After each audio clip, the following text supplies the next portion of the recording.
నమస్తే. ఈరోజు మన స్టూడియోలో ప్రముఖ ఆధ్యాత్మికవేత్త, జ్యోతిష్య వాస్తు పండితులు బ్రహ్మశ్రీ ఉమామహేశ్వర సిద్ధాంతి గారు మనతో ఉన్నారు. గురుగారితో మాట్లాడదాం. గురుగారు నమస్కారం. ఆయుష్మాంతవ్. గురుగారు, మార్చి నెల 2025 కుంభరాశి వారి పరిస్థితి ఎలా ఉండబోతుంది? ఎలాంటి రెమెడీస్ చేసుకుంటే బాగుంటుంది అంటారు? కుంభరాశి వారికి సాధ్యయోగము, బాలవకరణము. అసాధ్యాన్ని సుసాధ్యం చేద్దాము అని చెప్పేసి కుంభరాశి వారు అనుకుంటున్నారు. ఇది ఏలినాటి శని ప్రభావం కలిగి ఉన్న రాశే. అసాధ్యాన్ని సుసాధ్యం చేద్దాము అనుకుంటే మూర్ఖత్వపు విధానానికి దారితీస్తుంది. ఎప్పుడైతే మనము దుందుడుకు స్వభావంగా ఎదరికి అడుగులు వేస్తామో కాలు జారచ్చు, లేకపోతే ఇంకేమైనా జరగచ్చు, ఎదుర్కొంటాము ఉన్న రాయి తగలచ్చు, బొక్కబారులా పడి తల బొప్పి కట్టవచ్చు. దుందుడుకు స్వభావం అనేది కుంభరాశి వారికి యోగదాయకం కాదు. ఆచితూచి మాట్లాడడము, ప్రతి వ్యక్తి మాట్లాడే మాటల్లో ఉన్న విధానాన్ని సంపూర్ణంగా వినడము, విన్న తర్వాత దానికి సరి అయిన సమాధానం ఏ రకంగా చెబితే ఏ రకంగా వెళితే ఉంటుందని ఆలోచన కుంభరాశి వారు చేసుకోవాలి. కుంభరాశి అంటే అర్థం పూర్ణ కుంభం, కుండ, నిండు జలం. నిండు కుండ తొణకదు. సగం నీళ్ళు ఉంటే నెత్తిమీ పెట్టినడితే తొణిగిపోద్ది, ఒలిగిపోద్ది. ఇప్పుడు కుంభరాశి యందు రవిశనుల సంచారం జరుగుతుంది. గోచార ఫలితంగా రవిశనుల సంచారం జరుగుతుంది కుంభరాశిలో. రవిశనుల సంచారం జరుగుతూ ఉండగా వచ్చిన విధానాలు ఏంటంటే శత్రుగ్రహ విధానాలే ఎక్కువగా ఉంటాయి.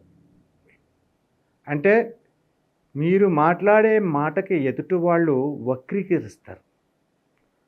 అంటే మంచి మాట చెప్పినా చెడ్డ మాటగా తెస్తారు, వక్రీస్తారు. అమ్మ అన్నాడు అన్నదానికి ఓరి నీ అమ్మ అన్నదానికి ఎంత తేడా ఉంటుందో అంత తేడా చూపిస్తున్నారు ఈ కుంభరాశి వారికి. వీళ్ళు అనలేదని వీళ్ళకి తెలుసు.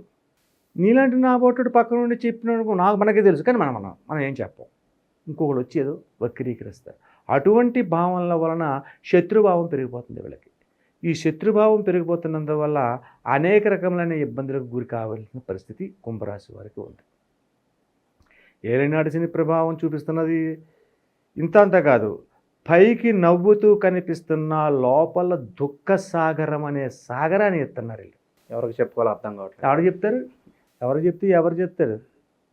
ఎంతసేపు నేటి యువతవనే, నేటి సమాజం అవనే, నేటి వ్యక్తులు అవనే, నువ్వవనే, నేనవనే, మన బాధలు, మన కష్టాలు, మన సంతోషాలే కానీ ఎదుటివాడి యొక్క బాధని, కష్టాన్ని చూడరు ఎవరును. ఎదుటివాడి సుఖాన్ని, సంతోషాన్ని, ఆదాయాన్ని చూస్తారు. ఆడు బాగుపడకూడదు. కాబట్టి అటువంటి వారు ఈ రాశి వారికి ఎక్కువగా తారసపడుతూ ఉన్నారు. బంధువర్గం వారు, మిత్రవర్గం కాదు ఇక్కడ. మిత్రులు యోగదాయకమైన స్థితిగతుల్ని కలిగించే పరిస్థితి వీళ్ళకి కలిగిస్తున్నాను కూడా బంధువర్గం వాళ్ళే శత్రువర్గంగా మారిపోతున్నారు. బంధువర్గం అంటే పెద్ద దూరవర్గమా? బంధువర్గం అంటే అమ్మో ఎక్కడో పెదనాన్న, మేనల్లుడు, తమ్ముడు, కొడుకు అని చెప్పి చెప్పక్కర్లేదు. మేనత్తలు అవ్వచ్చు, మామలు అవ్వచ్చు, సొంత చాలా దగ్గర వాళ్ళు అవ్వచ్చు. వల్లనే వీళ్ళు నష్టపోతున్నారు. అత్యధికమైన కష్టాన్ని, నష్టాన్ని చవిచూస్తున్నారు. కాబట్టి మాట్లాడే మాటల్లోని, నడిచే నడవడికల్లోని కొద్దిగా తగ్గి ఉండాలి వీళ్ళు. కుంభరాశి ఉంటే ఆర్థిక వ్యవహార స్థితిగతులు అంటే ఉద్యోగ, వ్యాపార, వృత్తి చేయవారి విధానంలో, ఉద్యోగంలో ఉన్నవారు ముఖ్యంగా విదేశములలో పనిచేయు కుంభరాశి జాతకులకి ఏ రకంగా ఉంది? చాలా బాగుంది. విదేశాల్లో జాబులు చేసుకునే వాళ్ళకి కుంభరాశి వారు చాలా బాగుంది. అంటే ప్రమోషన్స్ వస్తాయి. వాళ్ళకి ఎక్కడో విదేశంలో ఉన్నాడు, ఏదో చేసుకుంటున్నాడు, ఆడి మీద ఎన్ని ఎడుపులేడిసినా తగలం. ఇంకా ఒక స్టేజ్ దాటిపోయాడు. ఒక స్టేజ్ దాటకుండా మధ్యతరగతిగా ఉన్నవాడి పరిస్థితి ఈ రకంగా ఉంటే, ఒక స్టేజ్ దాటి అది గొప్ప రాగి బాగుపడిపోయాడు. ఇంకా ఆడు ఎన్నో ఏడుపులు, ఎన్నో గోళ్ళు, ఎన్నో బాధలు పడి అంత దూరం వెళ్ళాడు. గట్టెక్కిన వాడికి ఇంకా ఈ ఏడుపులు తగలవు, ఏవి తగలవు, సుఖంగా విధానంగా ఉంటుంది. అది తెలుసు ఎప్పుడు ఎక్కడ ఎలా ఉండాలో, ఎప్పటికెయ్యది ప్రస్తుతం అప్పటికా మాటలాడి ఎన్యుల మనవల నొప్పింపక తానవ్వక తప్పించుకు తిరుగువాడు ధన్యుడు సుమతి అన్న విధానాన్ని వాళ్ళు అనిపిస్తారు. శతభిష నక్షత్రం, ధనిష్ట 3-4 పాదాలు శతభిష నక్షత్రం, పూర్వభద్ర 1, 2, 3 పాదముల వారికి కుంభరాశిలో ఉంది. ఈ యొక్క శతభిష నక్షత్రం వారు రాహు అధిపతి. శతభిషం అంటే రాహు నక్షత్రంలో ఉన్నవారు విదేశాల్లో ఉన్నారు. నక్షత్రపరంగా విడదీసి చూస్తే ఎవరు ఎక్కడున్నారన్నది మనకు తెలిసిపోతుంది. ఈ రాహు అన్న వాళ్ళు ఎక్కడ ఉన్నారు, విదేశాల్లో ఉన్నారు. ఈ యొక్క రాహు ఎక్కడున్నాడు, మీనరాశిలో ఉన్నాడు గోచారంలో, కాబట్టి ధనస్థానంలో ఉన్నాడు. విదేశాల్లో ఉన్నవారు అందరికీ కూడా విదేశ విధానానికి గురు రాహువుల సంబంధం కలిగి ఉంటారు. కాబట్టి విదేశాల్లో ఉన్న వారికి మాత్రం మంచి ఫలితాల్ని పొందుతూ ఉన్నారు. ఇక ధనిష్ట నక్షత్రం 3-4 పాదముల వారి పరిస్థితి ఏ రకంగా ఉంది అని అంటే అగమ్య గోచరంగా ఉంది. వీళ్ళు వ్యాపారం చేసిన నష్టమే, ఏదో చేసేద్దాం, ఆలోచనల మీద ఆలోచన, ఇలా పెడదాం, అలా పెడదాం, ఇలా చేద్దాం, అలా చేద్దాం అని అనుకుంటున్నారు. కానీ ఏది చేయలేరు, దగ్గర వచ్చరికి ఏది చేయలేరు. ఎవరో ఒకరు ఏదో రకంగా ఆటంకపరచడం, అడ్డుపరచడం అనేది జరుగుతూ ఉంటుంది. ఈ ధనిష్ట నక్షత్రం 3-4 పాదముల వారికి తస్మాత్ జాగ్రత్త, ఎట్టి పరిస్థితుల్లో ఎదగలకూడదు. ఎవరిని కూడా కించతత్వంగా మాట్లాడకూడదు, ఆచితూచి మాట్లాడాలి, ఎంతవరకు మాట్లాడాలి అంతవరకు మాట్లాడాలి అనే భావన చేయాలి. ఇక ఈ యొక్క కుంభరాశిలో ఉన్న ధనిష్ట నక్షత్రం అనండి, శతభిష నక్షత్రం అనండి, పూర్వభద్ర నక్షత్రం అనండి, ఈ రాశిలో ఉన్న ఈ నక్షత్రంలో అన్ని పాదములలో కూడా వ్యాపార రంగం ఎలా ఉన్నది అని ఆలోచన చేస్తాం. వ్యాపార రంగం ఎలా ఉందయ్యా, మందకోడితనముగా ఉంది, చాలా నెమ్మదిగా వెళ్తుంది, అత్యంత యోగదాయకమైన స్థితిగతులు లేదు.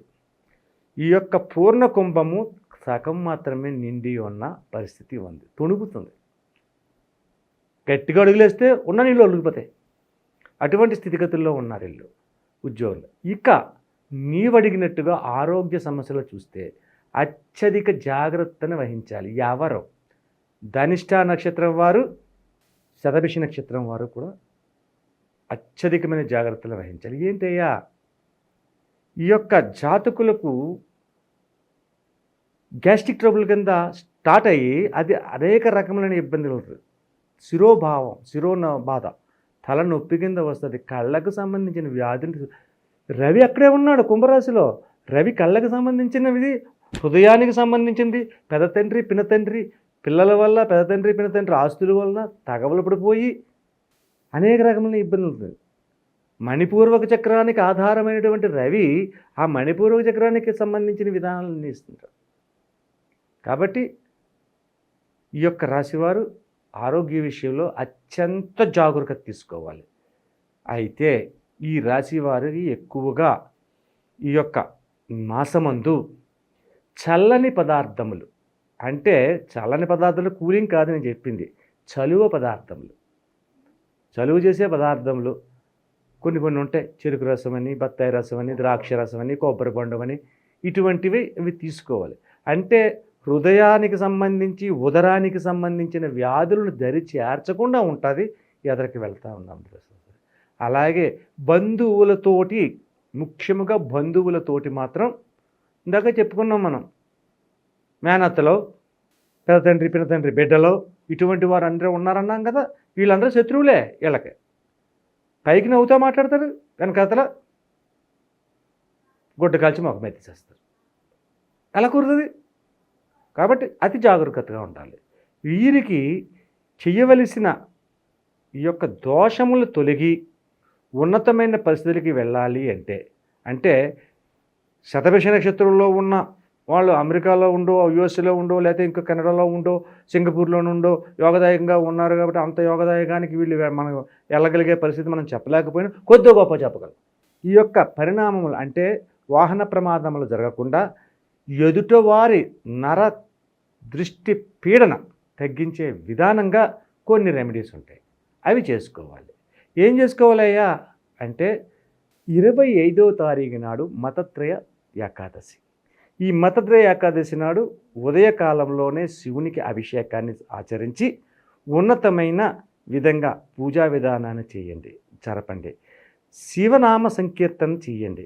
ఇటువంటి ఎప్పుడైతే చేస్తారో ఈ యొక్క శివ అనుగ్రహం వల్ల మార్కండేయుడు వంటి వాడికే శివానుగ్రహం వల్ల అపమృత్య దోషము తొలగింది.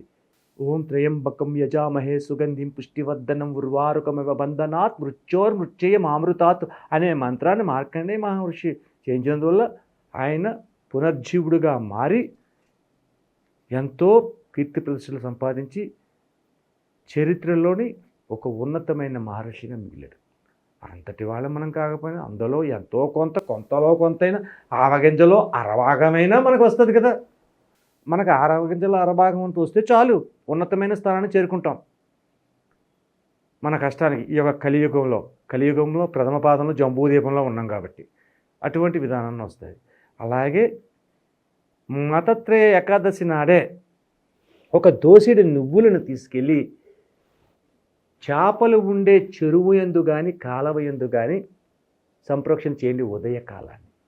ఎన్ని గంటలు చేయాలి అంటే మతత్రయ ఏకాదశి నాడు ఉదయాన్నే చేయండి, కాఫీ టిఫిన్ ఏమీ తెలియకుండా. అటువంటివి చేసినందువల్ల శని శాంతితత్వాన్ని పొందుతాడు.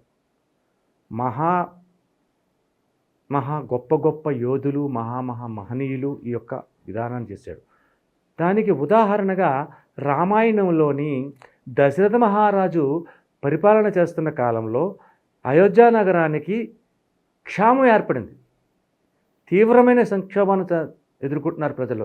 అయ్యో నా ప్రజలందరూ ఇలా ఎదుర్కొంటున్నారు, ఏం చేయాలని చెప్పేసి దశరథుడు శనేశ్వరుని దగ్గరికి చేరుకుని ఆయనని 19 నామాలతో స్తుతి చేశాడు.